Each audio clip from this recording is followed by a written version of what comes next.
नमस्कार दोस्तों, हम बात कर रहे हैं 21 अप्रैल 2025 को अहमदाबाद के होटल आर्टिला इन अहमदाबाद में गुजरात मुस्लिम हित संरक्षण समिति द्वारा एक प्रेस कॉन्फ्रेंस का आयोजन किया गया था।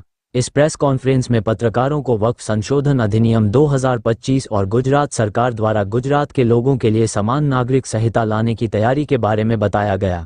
इस प्रेस कॉन्फ्रेंस में गुजरात उच्च न्यायालय के विद्वान वकील श्री ताहिर हकीम और एडवोकेट इकबाल शेख और जमात इस्लामी शामिल थे। प्रेस के समक्ष अहमदाबाद शहर अध्यक्ष इकबाल मिर्जा ने विशेष जानकारी देते हुए कहा, विस्तृत जानकारी 22 अप्रैल 2025 को प्रस्तुत की गई थी। शाम 5:30 बजे से लाल दरवाजा नेहरू ब्रिज पर शाम 7:30 बजे तक मौन मानव श्रृंखला बनाकर कार्यक्रम आयोजित करना है। इस प्रेस कॉन्फ्रेंस में ऑल इंडिया ने ब्यौरे की घोषणा की। जामियात-ए-उल में मुस्लिम पर्सनल लॉ बोर्ड के गुजरात प्रतिनिधि एवं संयोजक जनाब मुफ्ती अहमद देवाला साहब और हिंद गुजरात के महासचिव प्रोफेसर निशार अहमद अंसारी विशेष रूप से उपस्थित रहे। अहमदाबाद से मोहसिन मंसूरी की रिपोर्ट।